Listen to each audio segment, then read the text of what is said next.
Dimanche soir, M6 diffusait en prime une enquête de zone interdite qui traitait de la transidentité, des transgenres et des transitions. Ce numéro fait énormément parler.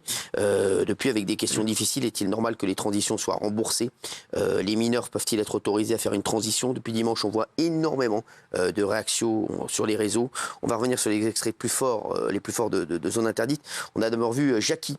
C'est à 59 ans qu'elle a commencé sa transition hormone chirurgie. Cela fait des décennies qu'elle rêvait de ça pour enfin vivre en accord avec son genre. Regardez. Merci Michel.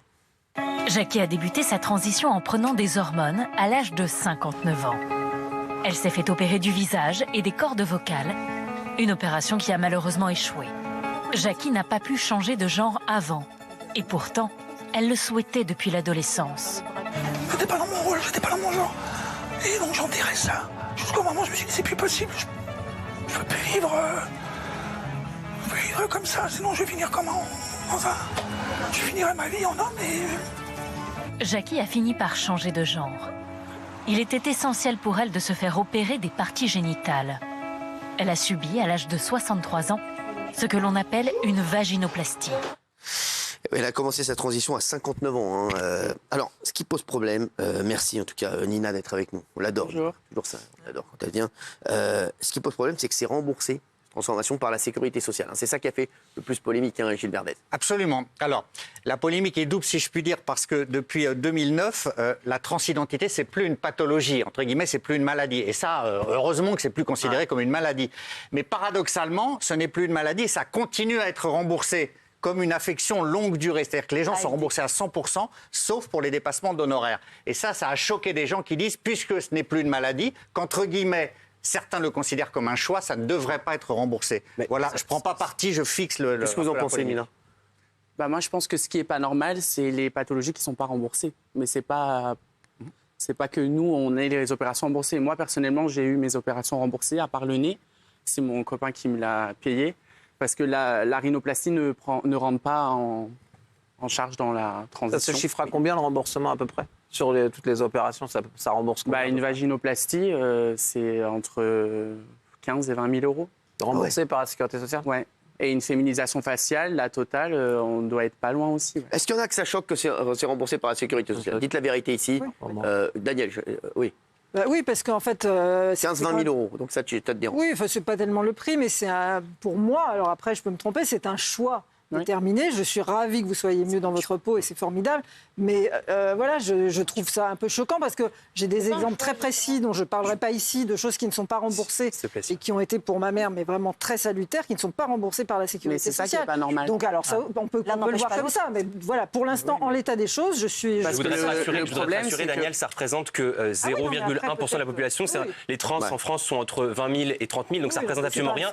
Et par exemple, je te rappelle que par exemple, des cures thermales sont remboursées par la Sécu. Il y a des choses qui sont encore plus aberrantes. Et juste pour préciser, c'est important vraiment de le dire, que ce n'est pas un choix. Voilà, merci. C'est un trouble d'identité. Je me trompe peut-être, mais moi, de ce que j'en vois, j'ai l'impression que c'est un choix pour aller mieux, et c'est formidable. Je pense que les personnes concernées sont les mieux placées pour t'en parler. Est-ce que c'est un choix, Nina? Non, c'est pas un choix, parce que moi, j'ai toujours ressenti que j'étais pas née dans le bon corps. Donc je pense, non, c'est pas un choix. Après, je suis d'accord sur ce que vous dites aussi, qu'il y en a qui font peut-être pas ça pour les bonnes raisons, mais c'est-à-dire, en tout cas. Non, j'ai pas dit ça, mais par exemple, j'ai une question, c'est que là, dans Zone Interdite, c'était intéressant parce que j'ai l'impression que de plus en plus, il y a des, comment ça s'appelle, des transitions. Oui, voilà. Alors, on doit aussi la payer, ça doit aussi être remboursé par la sécurité sociale. Non, mais c'est pas de plus en plus parce que l'exemple, moi j'ai trouvé que Zone Interdite était très à charge et j'ai pas aimé du tout ce Zone Interdite. Alors, non plus. On va voir un deuxième extrait. C'est une vraie question. Ces hormones peuvent pourtant avoir des effets secondaires assez importants. Zone Interdite a suivi Ellie, qui après avoir commencé une transition avait fait marche arrière. Regardez. En général, ce que je dis, c'est que j'ai une expérience de transition. J'ai fait une transition à un assez jeune âge et je me suis rendu compte au bout d'un certain temps que c'était pas ce qui me convenait. Je ne me perçois pas comme une femme et je ne me vois pas devenir une femme. Et donc j'ai commencé à être dans ce questionnement de pourquoi est-ce que je me sens différente des autres filles autour de moi? J'ai commencé à vraiment rejeter mon corps parce que je savais qu'il y avait une possibilité de le changer. Ce mal-être, il n'était pas en moi avant. Ma démarche n'est pas du tout de refaire le parcours dans l'autre sens. C'est plutôt d'arrêter ces changements-là. D'arrêter, c'est dans la recherche de quelque chose d'autre et de juste accepter les choses telles qu'elles sont maintenant. L'important, c'est de lâcher prise et de simplement d'être. Et c'est ça, pour moi, ma détransition. Alors, je voudrais dire sur les cures thermales, elles sont remboursées quand il y a une pathologie. Sinon, oui, mais ça peut être oui, mais quand tu dis t'as mal au dos, mais ça peut dire que t'as mal au dos. Et puis un suivi psychologique. Un suivi psychologique, c'est aussi remboursé souvent par la Sécu. Et finalement, la transition, c'est aussi la suite d'un suivi psychologique par rapport à des personnes qui sont en souffrance. Ah oui, Manina. Elle n'a pas aimé le reportage. T'as pas aimé, pourquoi? Non, je trouve que ça a desservi la cause, ça a décrédibilisé les personnes trans. Enfin, c'était pas à faire, quoi. Alors, il y a un extrait qui a fait plus parler que les autres. Ils ont suivi Cédric pour comprendre comment se passaient les prises d'hormones. Vous allez voir que c'est très simple avec des infirmiers, que c'est entièrement pris en charge. C'est ça, en fait, on vient d'en parler, qui est le plus problématique pour les téléspectateurs. Regardez. 2 fois par mois, il a un rendez-vous immanquable. Direction le cabinet infirmier pour son injection de testostérone. Bonjour. Un traitement qu'il devra suivre à vie. C'est tous les combien Tous les 13 à 15 jours. Il y a des effets secondaires? Il y a forcément des effets secondaires, les poils, la voix, tout ça. En fait, les premiers effets, c'est d'abord la voix, c'est allé très rapidement, honnêtement. Et au bout de 9 mois, déjà 6 mois, ça se stabilisait. Et au bout de 9 mois, c'était bon, c'était ma voix définitive. Pour ses consultations, ses médicaments et même certaines chirurgies, Cédric est couvert à 100% par l'assurance maladie, au titre de l'ALD, l'affection longue durée. C'est ça. C'est ça. Mais après, c'est tout l'honneur de notre système de santé. Oui, Nina. Et puis après, merci, c'est bon. Le truc, c'est que si c'est pas remboursé, c'est tellement cher, il y en a, ils n'ont pas les moyens et tout, que après ça peut... Les riches le feront. Oui, voilà. On pose la question, c'est vraiment une cause que si une personne ne change pas de sexe, il y en a, ils peuvent mettre fin à leur jour, c'est compliqué. Ouais, il faut quand même rappeler que tout ça, le but, c'est de sauver des gens, en fait. C'est pas de faire plaisir, c'est pas une lubie, encore une fois. Le seul but, c'est de sauver une partie de la population qui est en danger. Toi, tu te sens vraiment mieux, toi, Nina? Ah bah oui, moi, ça fait 6 ans. Je suis heureux, j'ai tout fait. Et puis, si ça n'avait pas été remboursé...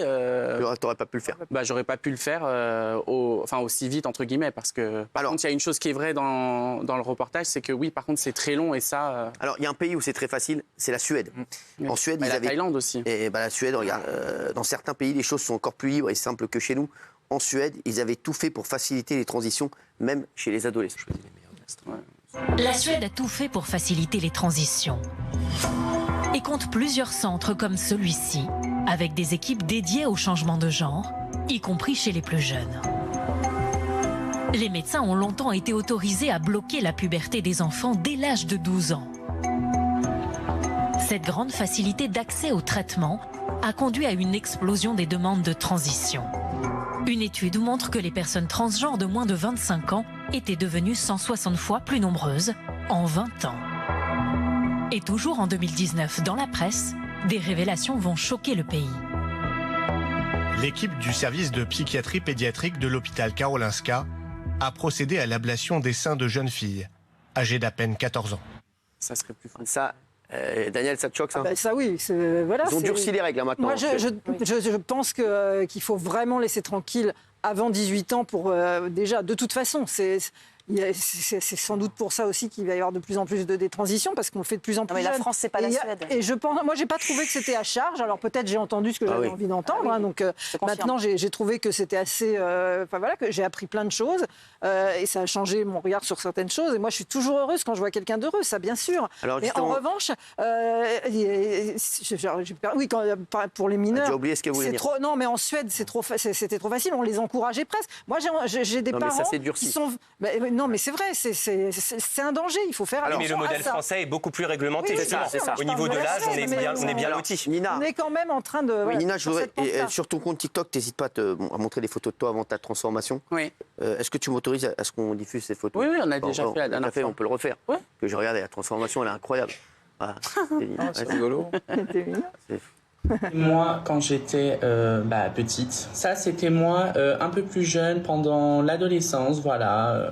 On commençait un peu à mettre du rose, on commençait un peu à se chercher. C'était moi un tout petit peu avant ma transition, donc vous voyez, je me maquillais, je faisais le teint, je me faisais les sourcils. Ça c'était moi donc pendant ma transition au tout début, donc vous voyez, je commençais à laisser pousser mes cheveux, je me maquillais, je commençais à être un peu plus féminine. Et voilà, 7 ans après une féminisation faciale, une augmentation mammaire et un changement de sexe, mais voilà. Alors, on va voir ce qu'en pensent les téléspectateurs sur la sécurité sociale. Voilà. Certaines opérations, comprenez-vous que certaines opérations soient remboursées? Non. À 87% sur les transgenres. Et quand un toxico ou un alcoolo, il est soigné parce qu'il occasionne un accident de... pas la réponse, monsieur. Un accident de voiture, par exemple, c'est normal que ce soit remboursé par la Oui, je pense qu'il ne faut pas pointer du doigt les personnes trans. Ce qui n'est pas normal, c'est les pathologies qui... Voilà, en tout cas 86%, 88%.